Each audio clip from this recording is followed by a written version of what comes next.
നമസ്കാരം. പാറൂർ മീഡിയ വിഷനിലേക്ക് ഏവർക്കും സ്വാഗതം. ഇന്ന് നമ്മുടെ അതിഥി Shri Shine കളത്തിലാണ്.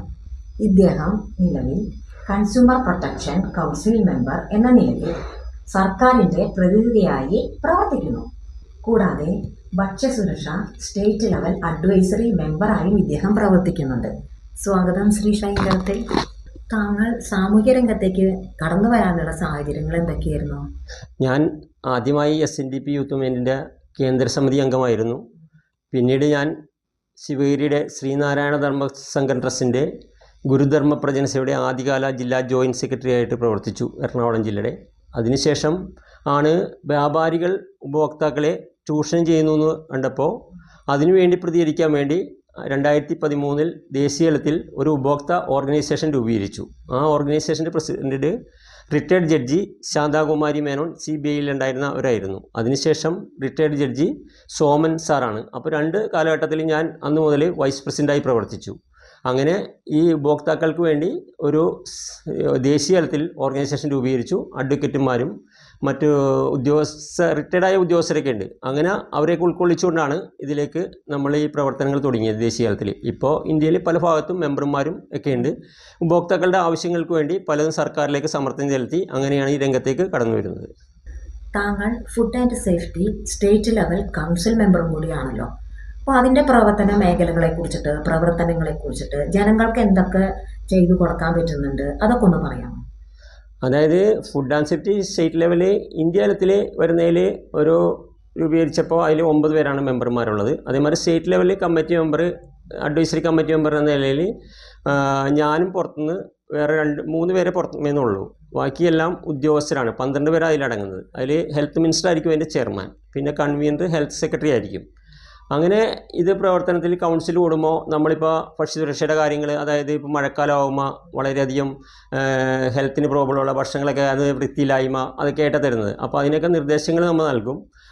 FSOമാർ, food safety commissioner കഴിഞ്ഞ് കഴിഞ്ഞാൽ നേരെ വരുന്നത് ഫുഡ് സേഫ്റ്റി ഡെപ്യൂട്ടി കമ്മീഷണർ, അത് കഴിഞ്ഞിട്ട് അസിസ്റ്റന്റ് കമ്മീഷണർ ഡിസ്ട്രിക്ട് തലത്തിൽ വരും. പിന്നെ അത് കഴിഞ്ഞ് കഴിഞ്ഞാൽ FSOമാർ വരും ഓരോ മണ്ഡലങ്ങളിലും. ആ FSOമാരോടും അവരോടൊക്കെ നമ്മൾ മഴക്കാല രോഗങ്ങൾ വരാൻ സാധ്യതയുണ്ടെന്നും അതൊക്കെ അതിനെക്കുറിച്ച് പരിശോധനകൾ കർശനമാക്കണമെന്നൊക്കെ നിർദ്ദേശിക്കും. അപ്പോൾ നമ്മൾ ഹെൽത്ത് കാർഡ് വേണം. ഹോട്ടലുകൾ തുടങ്ങിക്കഴിഞ്ഞാൽ ഹെൽത്ത് കാർഡ് എടുത്തിട്ടുണ്ടോ അവിടുത്തെ തൊഴിലാളികൾ, ഇങ്ങനെയുള്ള കാര്യങ്ങളൊക്കെ കർശനമാക്കാനുള്ള കാര്യങ്ങളും ചെയ്യും. പിന്നെ കൂടുതൽ നമ്മൾക്ക് ചെയ്യാവുന്ന അധികാരം അവരോട് നിർദ്ദേശിക്കാം, FSOമാരോട്. ഇപ്പോൾ ഒരു കടയിൽ എന്തെങ്കിലും MRP ഡേറ്റ് നോക്കാം. അവർക്ക് MRPയുടെ ഡേറ്റിൽ ഫൈൻ അടിക്കാനുള്ളതില്ല, അവർക്ക് എക്സ്പയർ ഡേറ്റിൽ ഫൈൻ അടിക്കാനുള്ളതുണ്ട്. കാരണം എക്സ്പയർ ഡേറ്റ് കഴിഞ്ഞിട്ടുണ്ടെങ്കിൽ അത് ഫൈൻ അടിക്കും. അങ്ങനെയുള്ള കാര്യങ്ങൾ ഉപഭോക്താക്കൾക്ക് വേണ്ടിയിട്ടൊക്കെ ചെയ്യാൻ പറ്റും. കാരണം എന്ന് വെച്ചാൽ പല കടകളിലും നോക്കുമ്പോൾ ഇപ്പോൾ മാനുഫാക്ചറിങ് ഡേറ്റ് ഉണ്ടാവില്ല, എക്സ്പയർ 2 മന്ത് ഉണ്ടാവും. ഈ 2 മന്ത് എക്സ്പയർ വരുമ്പോൾ ഈ മാനുഫാക്ചറിങ്ങിലാണ് 2 മന്ത് കൂട്ടുന്നത്. അപ്പോൾ ഇവർക്ക് പിടിക്കാനുള്ള അധികാരമുണ്ട്. പിടിച്ചു കഴിഞ്ഞാൽ മിനിമം ഒരു 10,000 രൂപ ഒക്കെ ഫൈൻ ഇടാം പല രീതിയിൽ. അത് കമ്മീഷണറേറ്റത്തേക്ക് ഒരു ഇതിന് വേണ്ടിയിട്ട് വിടും. കമ്മീഷണറായിട്ട് ചർച്ച നടത്തിയിട്ട് അവർ തീരുമാനമെടുക്കുന്നത്. അപ്പോൾ അങ്ങനെ ഇതിലൊക്കെ നിർദ്ദേശിച്ച് കുറേ കാര്യങ്ങൾ ജനങ്ങൾക്ക് വേണ്ടിയിട്ട് ചെയ്യാൻ പറ്റും. ഇപ്പോൾ തേയിലകൾ വരുന്നതിലൊക്കെ മായങ്ങൾ ചേർത്തിട്ടുണ്ട്. അതൊക്കെ ക്യാൻസർ ഉണ്ടാക്കുന്നതാണ്. തേയിലകളിലേക്ക് ഈ മായങ്ങൾ, കെമിക്കൽസ്, അതൊക്കെ വളരെ അപകടമായിട്ട് ജനങ്ങൾക്ക് വരുന്നതാണ്. അപ്പോൾ ഇവിടെയൊക്കെ യൂറോപ്യൻ കൺട്രീസ് എന്ന് വെച്ചാൽ ഭക്ഷണത്തിനാണ് അവർ മുൻതൂക്കം കൊടുക്കുന്നത്. വിദ്യാഭ്യാസം ഇല്ലെങ്കിൽ ജീവിക്കാം, അവർക്ക് തൊഴിലില്ലെങ്കിൽ ജീവിക്കാം. ഭക്ഷണം എവിടെയോ കർശനമായിട്ട് നിരോധിച്ചിട്ട് അവർ ഭക്ഷണം നല്ല രീതിയിൽ അല്ലെങ്കിൽ അപ്പം തന്നെ ഒരു ഷട്ടറിട്ട് കട പൂട്ടും. അതാണ് യൂറോപ്യൻ. ഇന്ത്യയിൽ അങ്ങനെ ഒരു നിയമം വന്നിട്ടില്ല, ഘട്ടഘട്ടമായിട്ട് നടപ്പായിക്കൊണ്ടിരിക്കുന്നു. 1986 കൺസ്യൂമർ ആക്ട് വന്നപ്പോൾ അത് ഘട്ടഘട്ടമായിട്ടാണ് ഇന്ത്യയിൽ നടപ്പായിക്കൊണ്ടിരിക്കുന്നത്. അപ്പോൾ അങ്ങനെ കുറേ കാര്യങ്ങൾ ജനങ്ങൾക്ക് വേണ്ടിയിട്ട് ചെയ്യാനൊക്കെ ഇതിൽ ചർച്ച ചെയ്ത് വരുന്നതാണ്. അപ്പോൾ നമ്മൾ അതിന് വേണ്ട എല്ലാ ശ്രമങ്ങളും നടത്തി വരുന്നുണ്ട്. താങ്കൾ consumer protection state level council മെമ്പറും കൂടിയാണല്ലോ. അതിൻ്റെ പ്രവർത്തനങ്ങളൊക്കെ എന്തൊക്കെയാണ്, അതിൻ്റെ മേഖലകൾ എന്തൊക്കെയാണ്? കൺസ്യൂമർ പ്രൊട്ടക്ഷൻ കൗൺസിൽ സ്റ്റേറ്റ് ലെവലിലും സെൻട്രൽ ലെവലിലും ഉണ്ട്. അപ്പോൾ സ്റ്റേറ്റ് ലെവൽ മെമ്പർ എന്ന നിലയ്ക്ക് അവിടെ അതിൻ്റെ ചെയർമാൻ പൊതുവിതരണ വകുപ്പ് മന്ത്രിയാണ്. കൂടാതെ കൺവീനറായിട്ട് വരുന്നത് പൊതുവിതരണ സെക്രട്ടറി ആയിരിക്കും. പിന്നെ ഒരു 20 പേരാണ് മെമ്പേഴ്സ് വരുന്നത്. ഫുഡ് ആൻഡ് സേഫ്റ്റി കമ്മീഷണർ, അങ്ങനെയുള്ള വിവിധ മേഖലകളിലെ ഉദ്യോഗസ്ഥരായിരിക്കും. അപ്പോൾ കഴിഞ്ഞ കൗൺസിൽ കൂടിയപ്പോൾ അവിടെ നമ്മളൊരു തീരുമാനം എടുത്തു. എന്തെന്ന് വെച്ചാൽ ഈ ഉപഭോക്താക്കൾ വളർന്നു വരുന്ന പിള്ളേർക്ക് വേണ്ടിയിട്ട് കേരളത്തിലെ ഒരു ജില്ലയിൽ 10 സ്കൂൾ വെച്ച് കേന്ദ്രീകരിച്ച് കൺസ്യൂമർ ക്ലബ്ബുകൾ രൂപീകരിക്കുക. അതിന് ശാസ്ത്രീകരണത്തിന് വേണ്ടി ക്ലബ്ബ് രൂപീകരിക്കാൻ വേണ്ടി ഈ നമ്മുടെ അസംബ്ലിയിൽ നിന്ന് 3 MLA കൗൺസിൽ വരുന്നുണ്ട്. ഒന്ന് മുരളിയും, ഒന്ന് വി ശശി MLA, അതേമാതിരി തന്നെ സുനിൽകുമാർ MLA. അപ്പോൾ അതിൽ കൺസ്യൂമർ ക്ലബ്ബുകളുടെ ശാസ്ത്രീകരണത്തിന് വേണ്ടി ശ്രീ വി ശശി MLA ചെയർമാനായിട്ട് 5 അംഗ സമിതി രൂപീകരിച്ചു. അതിൽ ഞാൻ അതിൻ്റെ മെമ്പറാണ്. പിന്നെ ഉപഭോക്തൃ കോടതികളും മറ്റ് കമ്മീഷനുകളുടെയൊക്കെ ശാസ്ത്രീകരണത്തിന് വേണ്ടിയിട്ട് മുരളി MLA ചെയർമാനായിട്ടൊരു കമ്മിറ്റി രൂപീകരിച്ചു. പിന്നെ കൂടാതെ മറ്റേ ഉപഭോക്താക്കളുടെ ബോധവൽക്കരണം നടത്തുന്നതിന് വേണ്ടിയിട്ട് സുനിൽകുമാർ MLA ചെയർമാനായിട്ട് ഒരു കമ്മിറ്റി രൂപീകരിച്ചു. അങ്ങനെ ആ കമ്മിറ്റി രൂപീകരിച്ചു. അതിൻ്റെ 10 സ്കൂളുകളിൽ ഞങ്ങളിപ്പോൾ പള്ളിക്കുന്ന് ലൂർദ് മാതാവ് സ്കൂളിൽ വയനാട് ജില്ലയിൽ ഒരു ക്ലബ്ബ് ഉണ്ടാക്കിയിട്ടുണ്ട്. മോയിൻസ് പാലക്കാടിൽ ക്ലബ്ബ് ഉണ്ടാക്കി. പാലക്കാട് ജില്ലയിലെ മംഗൾ ഡാം സ്കൂളിൽ ക്ലബ്ബ് ഉണ്ടാക്കി.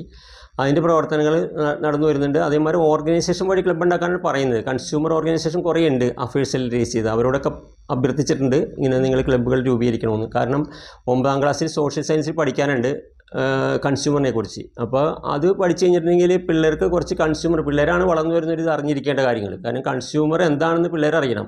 ഒരു കൊച്ചു ജനിച്ചു വീഴുമ്പോൾ തന്നെ കൺസ്യൂമറായിട്ടാണ് വരുന്നത്. അതേമാതിരി തന്നെ എന്താണെന്ന് അറിയണം, അവരുടെ ആവശ്യങ്ങൾ എന്താണെന്ന് അറിഞ്ഞിട്ട് അതനുസരിച്ച് പെരുമാറാൻ വേണ്ടി ഒരു ബോധവൽക്കരണ ക്ലാസ്സുകൾ സ്കൂൾ തലത്തിൽ നടത്താൻ വേണ്ടിയാണ് കൺസ്യൂമർ ക്ലബ്ബ് സ്കൂൾ തലത്തിൽ രൂപീകരിക്കുന്നത്. പിന്നെ ഇങ്ങനെ ഓരോ ഇതിനും വേണ്ടിയിട്ട് ചർച്ചകളിൽ ചെയ്ത് ഇപ്പം നിലവിലെടുത്ത തീരുമാനങ്ങൾ ഇതാണ് കഴിഞ്ഞ കൗൺസിലിൽ. ഇനിയിപ്പോൾ അടുത്ത കൗൺസിൽ കൂടുമ്പോൾ പല കാര്യങ്ങളും ചർച്ച ചെയ്തു വരുന്നു.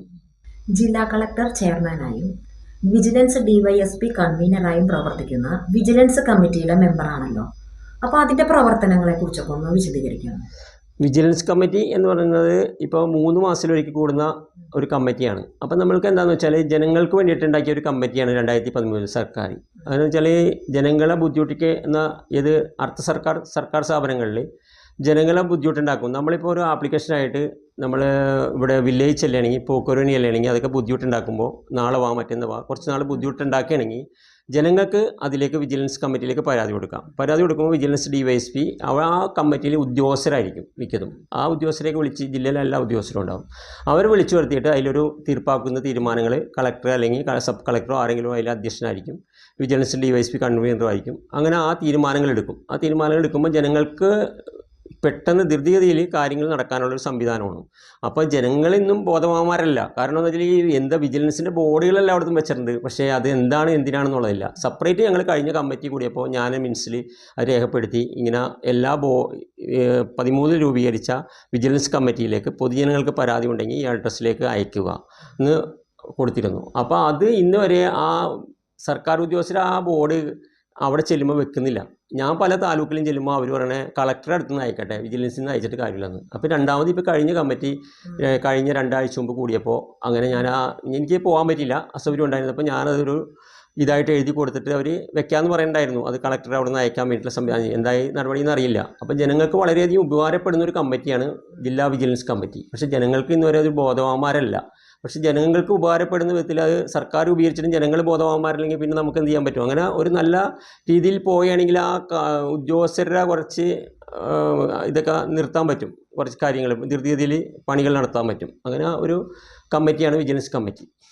താങ്കൾ സാമൂഹ്യ പൊതുരംഗത്തിനെ അടിസ്ഥാനപ്പെടുത്തി താങ്കളുടെ കഴിവിനെ വിലയിരുത്തി ഒത്തിരി അവാർഡുകൾ കിട്ടിയിട്ടുണ്ടല്ലോ. അതിനെക്കുറിച്ചിട്ടൊക്കെ ഒന്ന് പറയാൻ പറ്റും?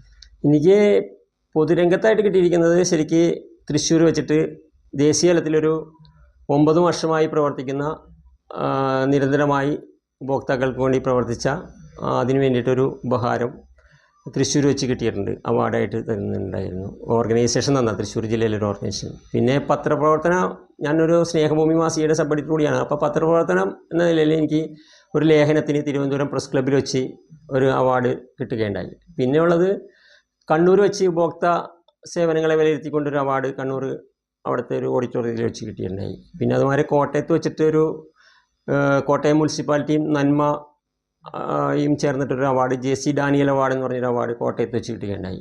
പിന്നെ ഉള്ളത് കുറേ അവാർഡുകൾ കുറേ സ്ഥലങ്ങളിൽ കിട്ടിയിട്ടുണ്ട്. പിന്നെ പ്രത്യേകിച്ച് പറയാനുള്ളത് എനിക്ക് പറവൂർ SNDP യൂണിയൻ ജയന്തി ദിനത്തോടനുബന്ധിച്ച് ഫുഡ് ആൻഡ് സേഫ്റ്റിയിൽ വന്നതിലൊരു ആദരവും ഒരു പുരസ്കാരമൊക്കെ തന്നിരുന്നു.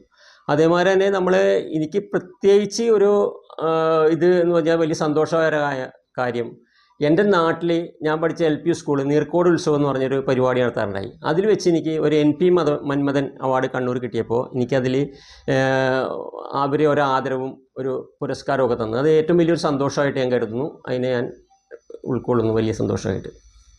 ഇനിയും സാമൂഹ്യ രംഗത്ത് ഒരുപാട് നല്ല കാര്യങ്ങൾ ചെയ്ത് ഉയരങ്ങളിലെത്താൻ കഴിയട്ടെ. എല്ലാ ഭാവങ്ങളും നേരുന്നു.